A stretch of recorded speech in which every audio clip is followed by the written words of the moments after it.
عاوة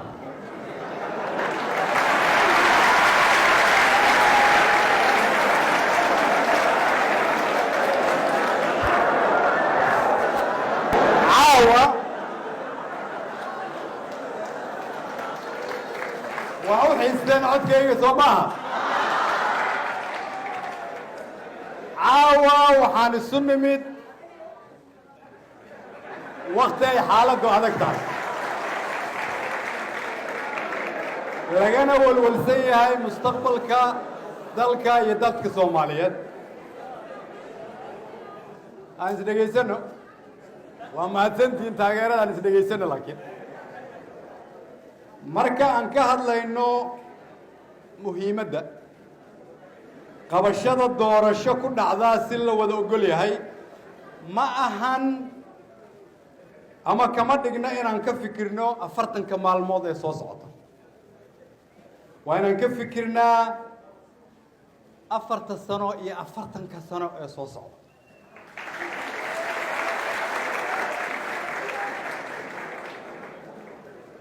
sababtoo ah qaabka aan u maarayno iyo sida ay wax u dhacaan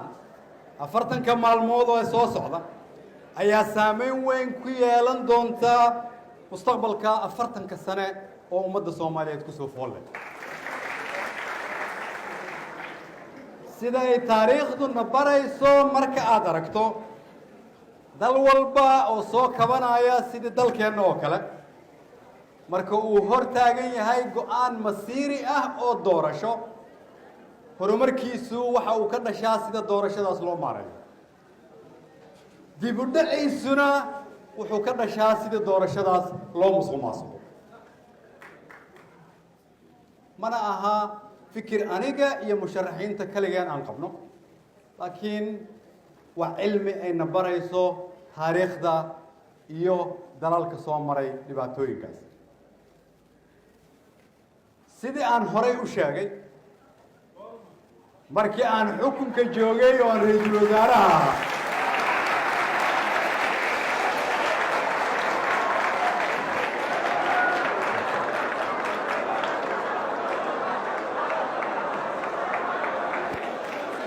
waxaan idhi haddii aanay Soomaalidu ku heshiin nidaamka doorashada madaxtinimada dalka ka hor inta aysan doorashadu dhicin kuma heshiin doonaan natiijada ka soo baxda doorashada iyo guud ahaan wadaagga dawladnimada dalka haddii marka la isku dayo ama ay dhacdo doorasho aan heshiis lagu ahayn waxaan hubaa inay ka dhalan doonaan dhibaatooyin badan caawa marka ummadda Soomaaliyeed waxaan rabaa inaan u sheego waxa ka halaabaya haddii dalkan doorasho loo dhan yahay aan laga qaban waxaan rabaa caawa ummadda Soomaaliyeed inaan u sheego markaan ra'iisul wasaare ahaa meeshii aan ka digayay halkaan ay ahayd meeshii aan ka digayay oo aan xukunka uga soo tagay halkaan ay ahayd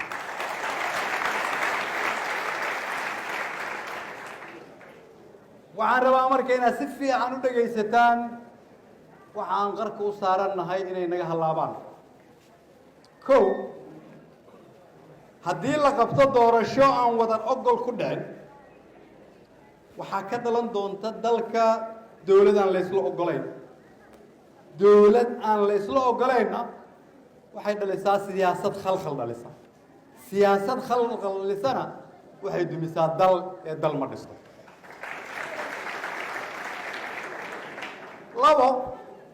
haddii la isku dayo in dalka laga qabto doorasho aan la wada ogolayn waxaa ka dhalanaysaa amni darro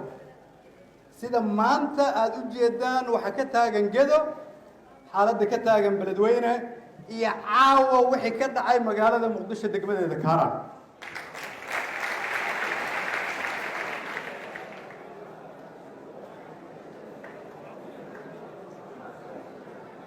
maxaa ka halaabaya dawlad goboleedyadii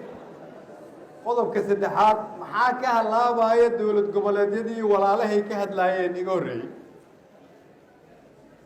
waxay dhaawacaysaa xasiloonida dawlad goboleedyada nugul oo mar dhow la soo dhisay oo weli hana qaada haddii lagu khasbo doorasho aan dadka ka soo jeeda isla ogolayn waxay keenaysaa in dowlad goboleedyadaasi aanay ka harin doorashada lafteeda taasoo keenaysa dibadhac weyn gobollo Soomaaliyeed loo keenaysa maxaa halaabaya haddii dalka doorashadiisa lagu heshiin waayo qodobka afraad waxaa halaabaya in ganacsiga dalka uu hoos u dhaco haddii ganacsiga dalka hoos u dhacana waxay saameynaysaa qof walba Soomaaliyeed oo sida murashaxiintu ay sheegeen hantida dadka Soomaaliyeed iyagu ay soo dhinteen oo ay dhibaatadan ku sameeyeen ay tahay waajib inaan anagu badbaadino qodobka shanaad haddii uu ganacsigu hoos u dhaco waxay keenaysaa in dakhliga dawladdu hoos u dhacdo in canshuurta la bixinayo ay yaraato oo qasnada dawladda dhaqaalihii ku dhacayay ay hoos u dhacaan taasoo keenaysa qodobkeeda shanaad oo ah in shaqaalihii mushaar la siin waayo ciidankiina mushaar la siin waayo dawladdu adeeg ay bixin weyso taasna waa fahmi kartaan dhibaatada ka dhalanaysa soo maaha arrinka lixaad waxay tahay dalkani waxa uu ku nool yahay taageero dhaqaale oo uu ka helo beesha caalamka taageeradaas dhaqaale oo beesha caalamka dalkani uu ka helo doorashada caawa lagu muransan yahay awgeed ayaa dalal ka mida beesha caalamku ay u joojiyeen lacagtii dawladda lagu kaalmeyn jiray in la soo furana waxaa laga yaabaa inay sanado qaadato number 7 si dalka looga xoreeyo cadowga hortaagan dawladda Soomaaliyeed ciidankeedu waxay taageero uga baahan yihiin dalal ka mida beesha caalamka oo qalab iyo dhaqaalaba ku bixiya doorashada lagu muransan yahay awgeed ayaa la joojiyay qaar ka mida caawinaadii ciidanka la siin jiray waa in la idin sheegaa waxa dalkiina ka socda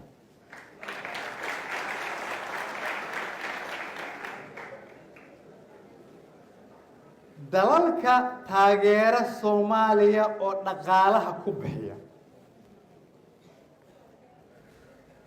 waxay dhaqaalahooda ka soo qaadaan canshuur ay bixiyeen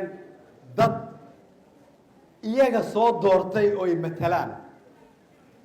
lagama yaabo inay marka dhaqaale intay dunidu soo qaado ka soo qaado dadkoodii canshuur ay bixiyaan ay siiyaan dawlad ku dhalatay doorasho aan la isla ogolayn soo islama fahamsanin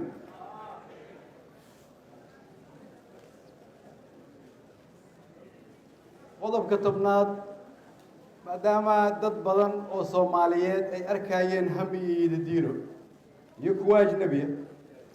intuba waxay haminayeen inay dalka maalgashi ku sameeyaan dalna in maalgashi lagu sameeyo waxaa laga eegaa deganaanta siyaasadeed gaar ahaan xilliga kala guurka iyo marka doorasho dhacayso fursad u imaan lahayd dadka Soomaaliyeed ayaa sidaas daraadeed waxaa ka hortaagan caqabadan hadda ah oo ay tahay khasab inay dadka Soomaaliyeed fahmaan waxa ay ka hadlaynayso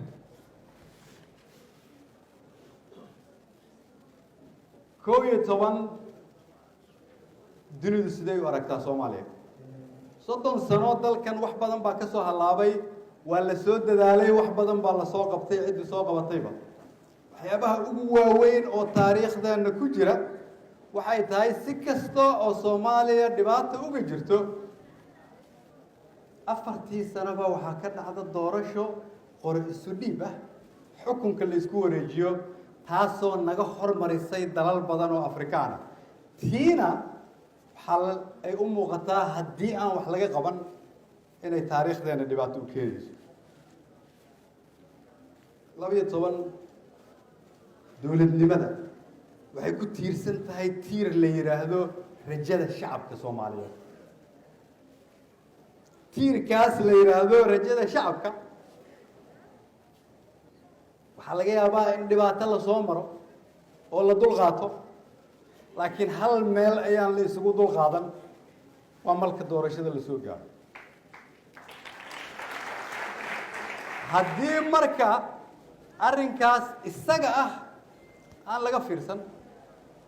waxay keenaysaa in rajadii shacabku ay baabado baaba'aada rajada shacabkana waxay ka turjumaysaa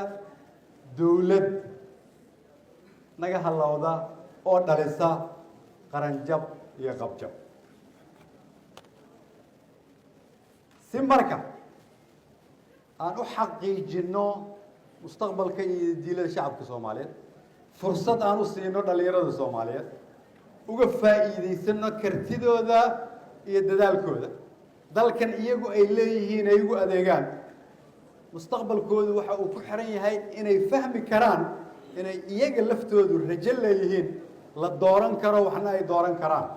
sidaas daraadeed ayaa qof waliba oo naga mida halkan jooga ay mas'uul ka tahay inay ka shaqeyso dalkan in si nabad ah loogu soo dabaalo doorasho inay ka dhacdo xalaal ah laysla ogol yahay waxaan rabaa markii inaan idhaahdo xukunku waa qoro isu dhiib qofba mar ayuu joogaa laakiin qof walba oo Soomaaliyeed waxaa la rabaa dalka inuu u turo cidda ugu horeysa oo la rabo inay dalka u turto waa cidda markaas xukunka joogta turitaankaas marka waxaa la rabaa haddii loo turi waayo inaan xasuusino in loo turo waxaan rabaa marka inaan iraahdo doodii halkan aan caawa ka soo jeedinay waxay ka turjumaysaa waxa dalkan ka halaabi kara inta ay leeyihiin qof walba Soomaaliyeed oo doodan dhageysata waxaa la rabaa inay ku qanci karto ama nagala doodi karto waxaana diyaar u nahay in laga doodo haddaad maqasheen nin abwaan hoo yiri duni aad ka tahay boqor ha ka noqon qof dayra ah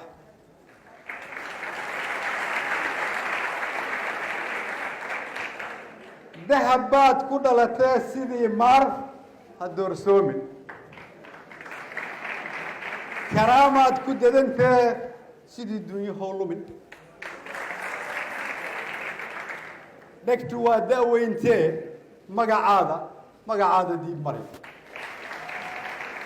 taariikh baa dambaysee ha ka tegin wax laga dido wiil yar oo Soomaaliyeed ayaa Soomaaliya oo dhan fariintaas u diray oo la yiraahdo laabsaala qof walba oo Soomaaliyeed waxaan rabaa inuu qaybtaas ka hado waa maasantii